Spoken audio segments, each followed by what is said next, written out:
पहले भी एक वीडियो शेयर किया था, आज फिर आपसे शेयर करती हूँ। ये देखिए कितना आपस में प्यार। और मैंने कमेंट में पूछा था आपसे कि आपने इस वीडियो से क्या सीखा, तो प्लीज़ आप मुझे बताइए इस वीडियो से आप क्या सीख रहे हैं। रोज़ ही मैं इन दोनों जोड़ों को देखती हूँ। अब इनका आपस में रिश्ता माँ बेटे का है, पति पत्नी का है, भाई बहन का, मैं नहीं जानती। लेकिन एक बच्चा दूसरे बच्चे को बहुत ही प्यार से सहलाता रहता है, खुजलाता रहता है। और वो जो है ना, दूसरा कौवा जो ऐसे मुंडी नीचे करके वो बस ऐसे ही बैठा रहेगा। और ये देखो, ये देखो, ये देखो कितने प्यार से। और कभी-कभी तो ऐसा भी होता है कि अपनी चोंच से वो जो है कर रहा है, सहला रहा था, वो उसको खिलाता है। तो देखिए कितना प्यार है। तो मैं आज फिर आपसे पूछती हूँ कि इस वीडियो से आपने क्या सीखा? पिछली बार मैंने मैसेज करके पूछा था कि आपको यह वीडियो क्या सिखाता है।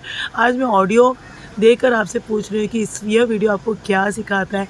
मेरे हिसाब से काश ऐसा प्यार, ऐसी समझ, ऐसी इंसानियत हम इंसानों में भी हो जाए तो जीवन में कोई दुख ना हो। क्योंकि दुख तो आना जाना है, दुख तो आता है। लेकिन जब आपके प्यारे दोस्त, आपके प्यारे साथी, आपके प्यारे रिश्तेदार आपको सहला देते हैं ना, तो दुख कम हो जाता है। क्योंकि जीवन आना जाना तो लगा रहता है, जो आया है वो जाएगा ही।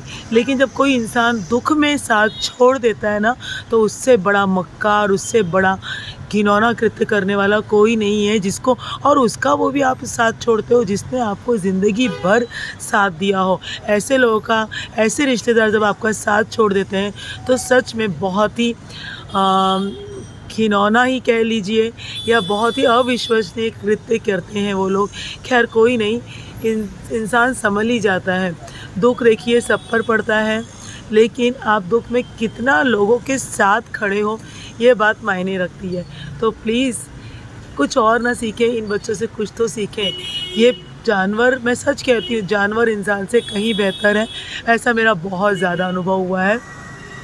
चाहे फिर मैंने वो किसी भी तरह के जानवर को देखा हो, किसी भी तरह के प्राणी को। डॉग का तो बात ही क्या निराली है, डॉग से तो सभी आप वाकिफ़ है। लेकिन इन कौवों के भी प्यार को देखकर आप समझ जाएंगे कितना कितना इनमें समझ है, कितनी इनमें समझदारी है, जो कि हमारे इंसानों में नहीं है, हमारे दोस्तों में नहीं है, हमारे रिश्तेदारों में नहीं है।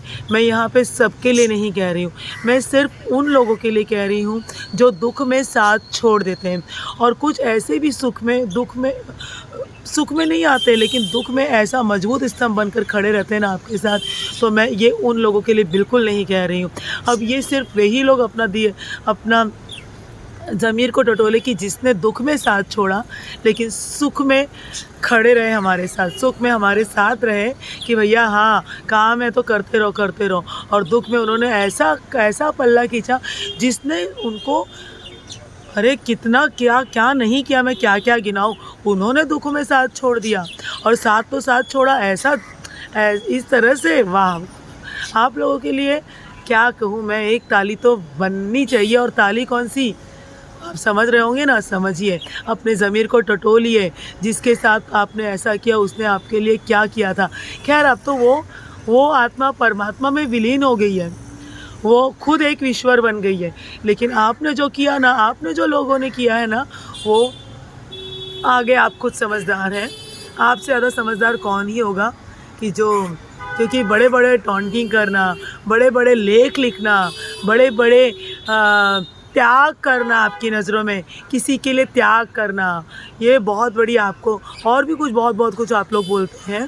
तो आत्माओं से बात करना, बहुत सारे लोग हैं, हर किसी के लिए अलग अलग सूट होता है। लेकिन जाने दीजिए, कोई फ़र्क नहीं पड़ता है।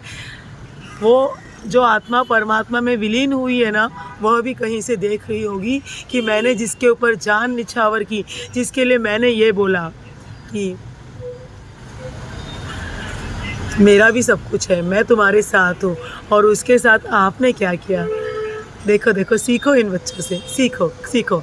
आप बस जानवरों से सीखने लायक ही हो, और आप में कुछ भी नहीं है।